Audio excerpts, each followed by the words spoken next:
Welcome to the Canoga Park Youth Arts Center's new series, The Art of Nature, where each class we're going to look at a different aspect of nature and how we can use that for inspiration for our art. And in some cases, like today, we can actually use nature for our artwork. Today we're going to learn about making a nature collage. This is mulch that I got from my garden. This is dirt that I got from my garden. These are pebbles that I got from my driveway. This is bougainvillea that fell off the bougainvillea plant and still feels like keeps its color a long time. And then I got my little pine tree there that I broke off with some dead pine trees. Now, you'll notice there's one thing these all have in common. I didn't pick any live flowers, and I had a lot in my garden, but those flowers only look good for like 2 days after you pick them, and then they get brown and gross. So you have to, when you're going around your garden and your property looking for what you can use for this project, try to grab stuff that's already dead or is not going to die on your artwork. From my experience, it's easier. Don't go in with an idea. I'm going to build a castle and it's going to have these green mountains and you have this whole big elaborate plan. I suggest you go walking around a yard and you find everything that you think you can use and then look at that and then come up with an idea that fits your supplies as opposed to trying to find the supplies that fit your idea. Because there's only so many things you're going to find around your yard. And I painted my background. But this is a technique that's used a lot. I have some pictures of other natural collages other people have done. Let's take a look. This one here is the closest to what we're going to be doing today. You can tell they've taken evergreen, like pine needles, and there's different types of pine needles, but they stay green a long time. So we can use those. And they may have gotten some bark that looks like it could be some bark to make our tent. So they're grabbing different things. Maybe they actually use some real paper for the moon, but you can use a lot of natural materials and then spice it up with some of your other paper supplies. This is just a tree or a bouquet of flowers that's been made with already leaves that are dried. Some of them look like they may have been colored, watercolored a little bit. You can do that too. But they didn't pick green leaves because the green leaves are going to go brown in like 2 or 3 days. So you have to gather the dead ones, and then you can add some color to them. Now, you can even make critters out of some of these leaves. Look at the shapes. I'm always talking about breaking things down to basic shapes. Look what this person did for the fish. They knew the kind of the shape they wanted their fish to be in the fin. And so when they went looking on their scavenger hunt for leaves and things, look what they found. They found enough to make their fish. And they could have found any shaped leaf and make any different kind of fish too. Like over here. We've got different shapes. And I imagine these people found these shapes and started just putting them around like a puzzle. And said, oh, look, that makes a mouse. Oh, look, that makes a bird. So sometimes the idea comes after you see your supplies. Now, you can take this collage thing to the next level, as this person did. I got a feeling both of these I'm going to show you are from the same person. This is our stone fence. This is our house. They have moss on the roof. They got a real branch for the tree. Everything in this picture, including these little pieces of sawed-off wood, they're all from nature. And I think the same person did this. You can tell they're kind of similar. This is the wood that's getting ready to be put in the fireplace. This is the side of the house. These are the mountains in the background. This is a regular twig that they used as a tree. So you can go really simple or really complicated, but the one thing they all have in common is they're natural. Let me show you something in my box. So when I went around, I got my bougainvillea, and I got these guys for my trees. I just found some dead pine trees and pulled those off. I just dug up some sand. My yard is mostly sand. There's hardly any really good soil on it. This is the mulch, and here are the pebbles that I found. You don't want to get anything too heavy because the glue is not going to be able to hold it on your picture.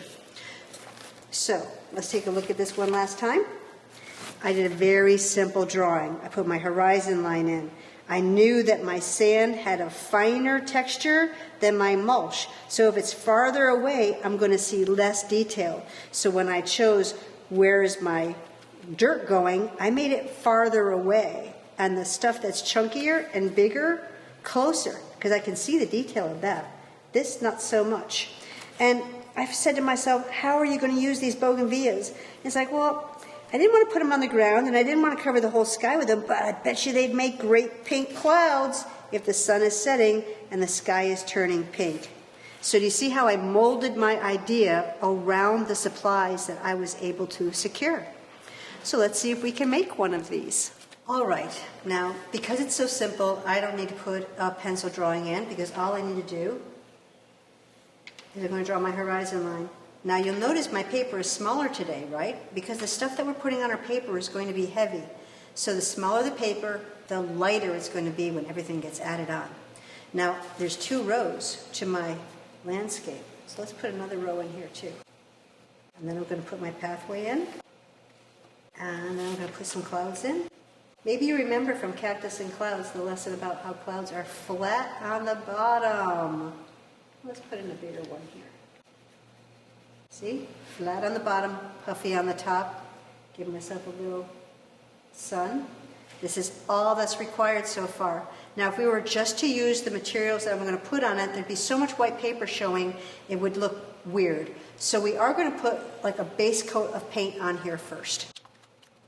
Maybe you remember when we make brown, there's typically not brown in some of these water. So if you don't have a brown, you can add orange and blue. And I like this blue, the aqua blue. Orange and brown, or orange and blue make brown. Purple and yellow make brown. And red and green make brown. 3 different ways to make brown if you don't have brown. I added a little bit more blue to this other brown so that they were different from each other. And look at how just that blue changed it to a darker brown. I want gray from my pathway. Gray, there is no gray on my set. All it is a watered down black. So if I use lots of water and black, presto, there's my gray. Now I'm going to make my sky really pinky and orange.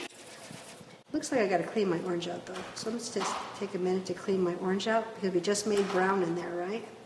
Remember, set up your paints where you're not dripping your water over your artwork. I'm left-handed, my paints and my water on the left side so that I am not making a mess. Okay, I'm going to just grab some pink here. I'm going to just do big strokes. I'm going to start with pink, but I'm going to move to some other colors after that too. All right, but now I'm going to go and I'm going to grab some of my orange. Ooh, the water is still wet here, so look how my orange kind of gets all fuzzy around the outside edge because I'm putting it on wet paper. There we go. So now I've got my pretty sunsetty sky. I'm going to take my oil pastel and I'm going to make my red sun. Fill that in. All right. Now, our painting is done. I'm going to leave the clouds white so we can put the bougainvillea on it. The little flowers, it'll work.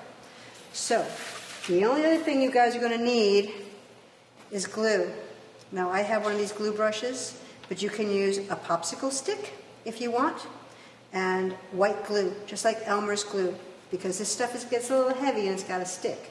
So I'm going to paint like I'm painting with a color, only I'm just painting with glue.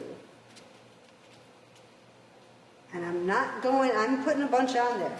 I'm definitely not going light on the glue. Now, I got my bougainvillea. I'm going to start sticking them on.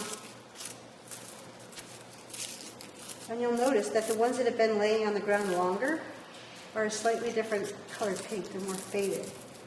And I'm just, anywhere there's room, I'm just sticking them in, pushing them down. You see, they stay three-dimensional like a regular cloud. There we go. I think I need another handful.